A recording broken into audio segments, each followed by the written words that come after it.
to the Underwater Photography Show. I'm Matthew Sullivan. And I'm Alex Mustard. And before we get into this episode, I would like to apologize if I sound nasally and sniffly. Something is blooming here in Florida that does not agree with me, and it's getting my allergies kicked up. But anyway, today we're going to do a catch-up episode. Alex has returned from Anilao, one of everybody's favorite macro destinations. So we're going to hear all about that. Yeah, so I went to Anilao, as usual, to run a workshop, but when we have these kind of talks after trips, I'd much rather talk about gear I was trying, techniques I was using, than talk about my workshop.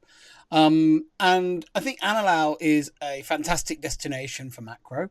It's why it's popular. For me, I'd put it right up there, alongside Lembeh as, as probably the most productive place for subject matter, for macro subject matter, mixing muck diving, rubbly reef and reef diving. And then, one of Anilao's really emerging specialities is as a blackwater destination. And that was the major focus of our trip. I did 4 dives every day while I was there, and 2 were in daylight and 2 were at night through the whole time I was there. So it was a really, really enjoyable trip, but with quite a strong blackwater focus. I think one question that would be fun for us to dive into first is the whole Anilao or Lembeh debate. And I would say that from a photographic output perspective, I would put the two of them very similar.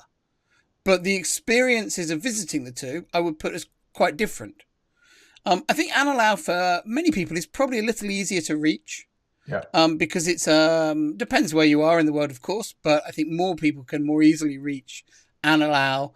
You can get all the way to Manila flying, on big planes with nice airlines and that sort of thing. There's no need to take internal flights to go to Anilao, which is why it's very popular with photographers as well, because it's easy to reach and there's no messing about. It can be very time efficient. So it's very popular with a lot of Asian-based photographers because they can, literally do long weekends there. Even if they have it's an hour flight from Hong Kong and, lots of other places around through the area.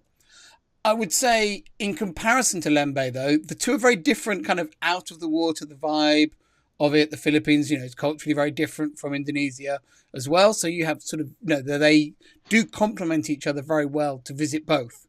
In that, I would never say, oh, you should just choose one and always go there. It is actually fun to go to the two.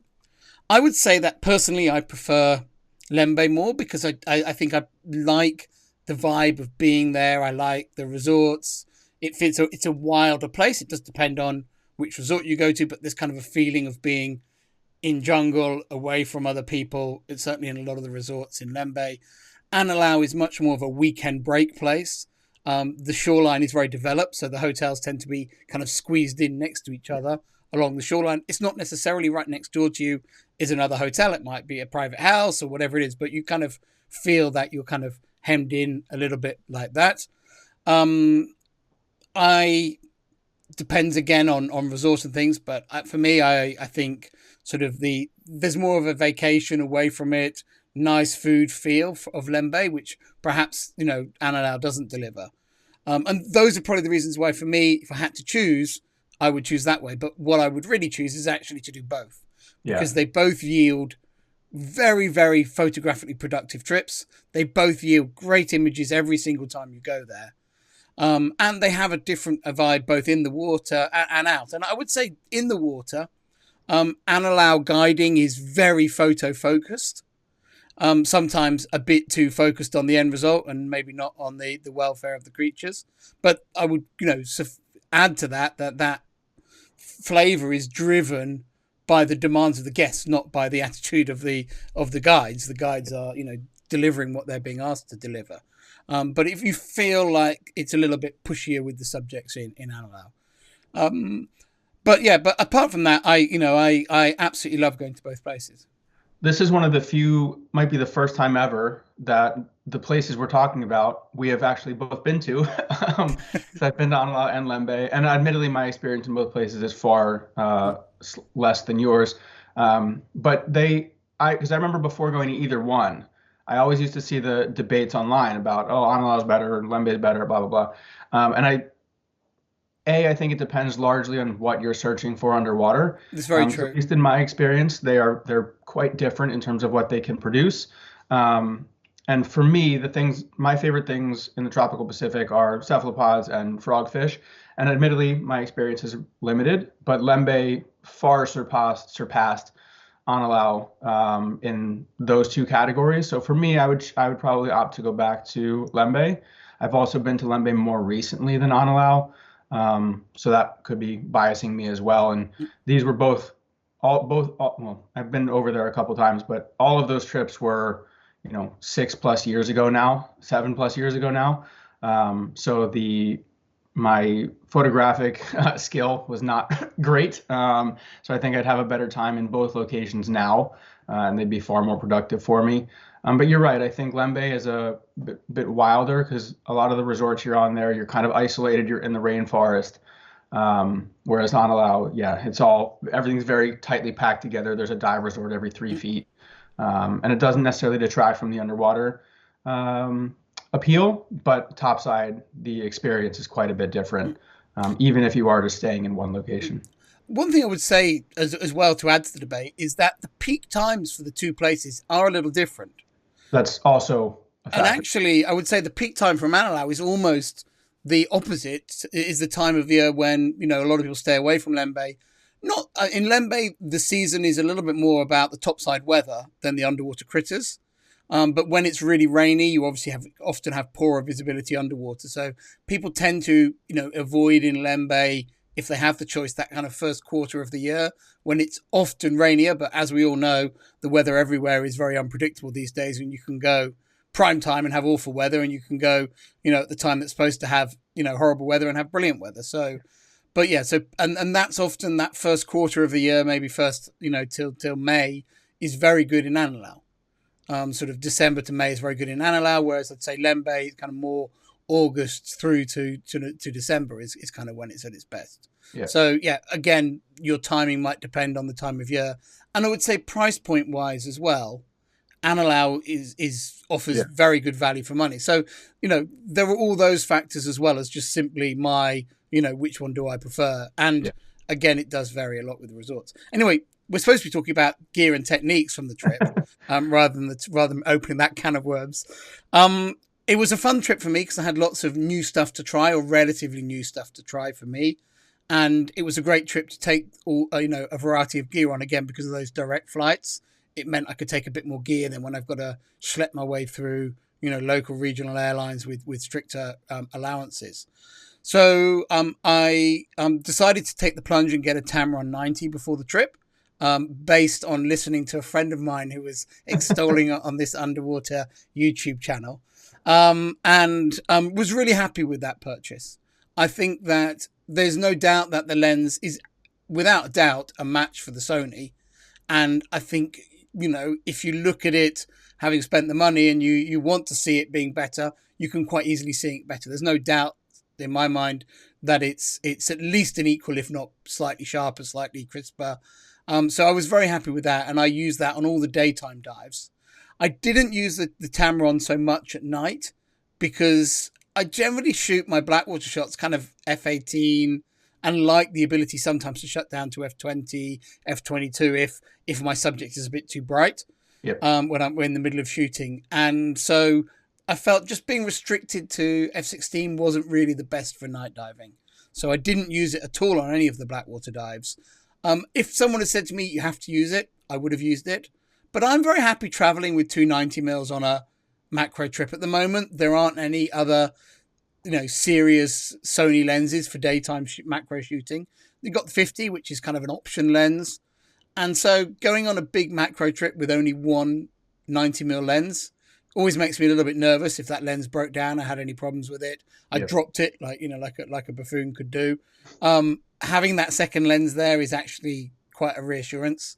So and they can be used in the same port, so you don't necessarily need to have any extra ports just for two different lenses. They're only, I think Isaac measured it, and it's like a 4mm difference, if that, in length. Yeah, I would say potentially even less. Yeah. Just a couple of mils difference. On your review of it, you commented about that port length, and particularly you said you were getting a little bit of cut off with the EMWL. Yep. I saw that too, but it is so tiny, it's almost not worth mentioning. And it's only, particularly with the MWL, only on more distant subjects that you see Yeah. it. As soon as you have a close subject, which is kind of what you're likely to be using the MWL on, you don't see the cutoff, the vignetting in the corners anymore. So it's a very, very minor point. It's likely to be a little bit more obvious, a little bit less obvious, just depending on which housing brand you're using, probably, and the spacing on your particular macro port. Yeah. But Yeah. I was using it in a Nauticam housing with a bayonet attachment for the MWL, and I was getting only very occasionally any cutoff, because I was generally shooting quite close to subjects as well. So yeah, really minor point for me. The lens also worked really well with the SMC3 and the MFO. I had the MFO on most of the time because we spoke about the MFO in that Sony Blackwater video, which is probably going to come out after this one. But not that many people necessarily watch that video, so it is worth saying that I think one of the best ways to describe the MFO is it just makes your macro shooting work better. It gives you that bit of extra magnification when you need it. It means that the camera's not trying to focus on things that you would not be shooting because they're too far away, and it just tidies up the image quality as well, I think. So the MFO is something that on this trip I have it on the whole time, and only take it off when I need the SMC3, which is not that much. It's only because the MFO gives plenty of magnification, even for, smaller nudibranchs, that size subject. But if you maybe, hairy shrimp, or you want to do a really tight detail, say like the color patterns or a rhinophore shot of a nudie, then you'd maybe go SMC3. So yeah, I was very happy. I prefer them. I did take my double flip, but it just annoys me, the double flip. It's always in the way of where I want my strobes. The fact it puts a lot of extra weight on the nose of the housing as well, which I don't like. And so I still screw them on, screw them off during the dives, keep one in my pocket. It's not a perfect solution, but yeah, I'm just still not convinced about the flip. Yeah, I don't use, every time I have a diopter, it gets shoved in my BC pocket until I need it. Yeah. And then same deal, thread it on, thread it off. And it's a little slower. But for the rest of the dive, when you're not using it, I find it a much more enjoyable experience than, like you said, having it in the way or just being crazy front heavy. Yeah, I'm going to take that double flip to Canada, and I'm just going to put the buoyancy on, when it's cold. But actually, I still find like undoing those latches is quite a fiddly thing. Yeah. It's not, you flip it down and then you've got to reach around, find the latch, undo the latch, pull it up. It's not, it's not like it's something that's perfect for cold water anyway. So, yeah. But what I really wanted to talk about was strobes. Because of the extra baggage allowance, I took 3 sets of strobes with me on this trip, all lithium strobes, because that helped a bit with just chargers and batteries and things. I will mention that Cathay Pacific, who I flew with, their official policy on lithium strobes, lithium batteries, is you're only allowed 2 spare lithium batteries. As you dig into their rules a little bit, they kind of say this is really big batteries, but you still run the risk of getting a check-in staff or someone like that who doesn't want to debate with you, and if they lay the letter of the law down with you, it could be problematic on a trip like this, if they restrict you. And in fact, one person in my group who flew through Germany, I think Frankfurt, but I can't remember which airport, they were very strict on their battery allowance, and they got a load of batteries confiscated en route to the Philippines. So it is something that I think you need to be aware of with the the airlines with the lithiums. Anyway, the way I solved the problem is they're fine with batteries inside appliances. So I took the Marelux strobes in the hand luggage and put all 3 batteries in there and closed them up. You bounced them. You bounced them first. I sent you a bouncing video while I was in there. I think you'd enjoy that. And then with my spare camera battery, I put it on the charger. And I said, look, it's in its appliance. So they didn't check my batteries that carefully. But yeah, I would rather have not had them in the strobes, and I'd rather have had them in their fireproof bag. Yeah. But that's the rules and you have to follow them. And then I took the 4 batteries for the HF-1 in the fireproof bag with, and the spare batteries for my my Kraken focus light in there. So I still had quite a lot of lithiums, but in terms of number. But because the Marelux III strobe, the big one, and the Marelux S strobe, which is their small one, S for small, um, take the same batteries. Oh, I that's cool. just took the big one takes 3 and the small one takes 2, but they're the same battery. So I just took the 2 sets of 3 for the big ones, and then when I was using the small ones, I had 2 spare batteries, but that was fine. In terms of performance, I actually really liked the small ones for macro, and they were my main macro strobes during the trip. Did you have any accessories for them? No. Okay.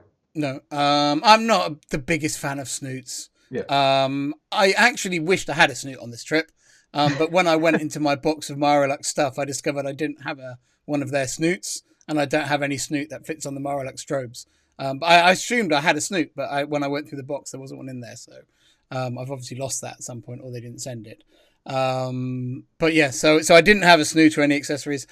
I found the S strobes were very nice for macro. They're not too big. They're not tiny by any means. They're not that dissimilar in size to the HF-1s. They're just a bit narrower. Their beam, I felt, was quite tight and directional, which in macro shooting isn't a bad thing. Yeah. I think I probably wouldn't have got on with them so well for wide angle. I think they're probably more of a macro and lower end bias strobe, but I didn't shoot wide angle, so I can't really comment on that. They were nice to use, and I used them repeatedly during the trip. So it wasn't like I put them on once and I wasn't happy with them. I would also say that both the Marelux S, the 3, and the HF-1, all 3 strobes were completely reliable during the trip. I did have a few triggering issues with the Marelux strobes, but I changed the cable and fiddled about, and they got more reliable after that. What? One thing to watch with the Marelux strobes is that they don't recycle fast unless they're in the MTL mode. They don't trigger fast. And so if you accidentally leave your camera on burst shooting, which I often had on at night for blackwater, when it comes to the day and you do burst shooting and you accidentally take 2 shots or 3 shots in a row, shots 2 and 3 will be black with the Marelux strobes, because even though you haven't had them on high power, they refuse to fire. I think they have like a half second or a whole second delay before they fire again, even if they've got energy in the capacitor, if they're on the standard manual mode. So, and that caught me out a couple of times where I'd take a shot and I'd review it and it would be black. And I'm like, oh my God, what's going on? And the previous shot is completely fine. But because I hadn't realized I hadn't put my camera back to single shooting after doing the blackwater dives. Yeah. One of the things we didn't talk about when I reviewed the Marelux 3s on here previously was their MTL mode, which is their fast shooting mode. Yep. And I did try that with the Marelux 3 on a blackwater dives one evening. And those dives were really good dives. So I think I shot something ridiculous like 830 photos across 2 blackwater dives using the high-speed shooting. I have your message up. It was 883. Oh, even worse I was. So I set my A1 on high speed, which is, I think, like up to 20 frames a second or something ridiculous. It wasn't shooting anything like that. I don't know what it was shooting. Maybe like each burst was about 4 or 5 shots. But the strobes kept up with that perfectly. They do lose quite a lot of power when they put them in that mode. I had them on full power. And on exposure terms, that seemed about equivalent to the HF-1s on quarter power. And remember, the HF-1s actually have 2 settings above full. So that's quite a lot of clicks back on the HF-1 that you're going to. I would also say that actually I wasn't shooting close to 10 frames a second. And I think that I do think shooting short bursts is a valuable thing in blackwater shooting. I think there's a few factors to remember. One is that blackwater, it's quite hard for the cameras to autofocus. And what you normally do as a blackwater photographer is you're tracking the subject, you're waiting for it to come into focus, and then you shoot. And what I would often find with the multiple frame shooting with the Marelux strobes is that my camera would lose focus during the sequence. So the first shot or 2 was good, and then quite often shots 4, 5, 6 would be out of focus because, it's not that on a blackwater dive, your camera can hold the subject in focus perfectly through a series of shots. You're focusing on it, you get it in focus, you shoot some shots. So it wasn't as valuable as you might imagine for blackwater. Also, because of the loss of strobe power using the MTL mode, I would normally shoot my blackwater shots at ISO 320, and I was up at ISO 640 with the Marelux strobe. So I was having to shoot a slightly higher ISO. It wasn't a big deal, but it's just worth mentioning there is a loss of power. Whereas on the backscatter strobes, I set them on half power. I typically shoot the medium speed continuous shooting on the A1. That gives me, and I usually end up getting 3 or 4 shots in the sequence. And they're able to do 3 or 4 shots before they start not recharging, because I'm only at half power on them. And set up like that, that works well. I typically get 3 of those shots in focus, because it's able to, they're still all being done within a fraction of a second. And so for blackwater shooting, I didn't find the MTL mode was some sort of game changer. I was able to take a lot of pictures with it, but the return wasn't as good as it might sound. Whereas if I do bird photography with my A1 and I track a flying bird and I do 10 frames a second, 10 or 9 of them are in focus. Blackwater's not as easy for the camera. Yeah. And so the high frame rate shooting isn't as advantageous. I think it's just worth sort of having that debate out there, that higher and higher frame rates don't mean more and more blackwater shots that are good. I would argue the faster frame rates are more useful for like quick behaviors and things like that necessarily, where your subject is in theory staying in one plane of focus or close to it. Versus, because I mean, half the blackwater critters out there, they're doing this and spinning in weird directions, and it's hard to keep up with them with your eyes, much less a camera. So for me, I haven't shot the Mareluxes on blackwater. I've only shot them for like quick behavior things, and for that, the MTL mode is great, and you don't need to really compromise settings, because especially here you're diving shallow, bright water. But like a sailfin blenny or something coming out and putting its fin up. I think for that, so it's a useful thing. But I would say for blackwater, I think it's a bit underpowered for me personally. And I would say for big animal action, it's probably also a bit underpowered. Yeah. And maybe like a halfway house where it can't do the crazy 10 frames a second, but you get a little bit more power out of it would be nice. It's like you have MTL1, MTL2. Yeah, where you could get like 5 frames at a higher power or 10 at lower, something like that. Yeah. And maybe that, could even be like a firmware update or something like that. The other thing I was going to say, the thing I did like about the S strobe over the 3 is that the power settings dial, what it's set to is actually written next to the dial. I don't know if you remember our review, but on the 3 one, you've got to follow this maze basically to find out what you're attached to. On the S, it clearly points at what it needs to be pointing at. That's good. Which I thought was ergonomically was a bit better. Speaking of that, does the S have a harder stop at each setting than the 3s do? Because the 3s you can kind of just keep going, and you just have to kind of look at it to see where it stopped. Whereas I don't know if the S. Because I was shooting macro. Because I was shooting macro, I wasn't changing the power settings so much. I was generally shooting them in the mid-range of the settings. One of them wasn't that accurate on the power settings. It didn't give me that much confidence. And one of them was the dial had a really nice feel to it. Okay. So I guess the jury's out, because the 2 individual items were a bit different. Yeah. Which, obviously doesn't inspire confidence, but I don't know, if they're like full production versions, or they were, some they had lying around that they chose to send to me. But I did enjoy using them, I have to say. And they were well suited to macro shooting, but the quality of light I was getting out of the S's didn't inspire me to think these are going to be great wide angle strobes. Yeah. So before we wrap up, we'd be remiss if we didn't talk a bit about the diving. So was there any standout critters around this time? Anything you really enjoyed shooting this time?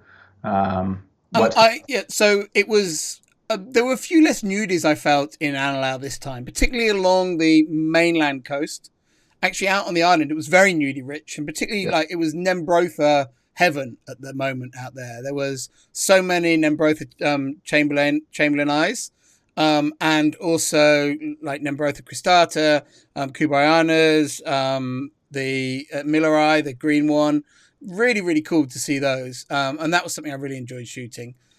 There was all the kind of classics, gobies in a bottle, the Favorinus on eggs, the Favorinus nudis on eggs, and there were tons of giant frogfish.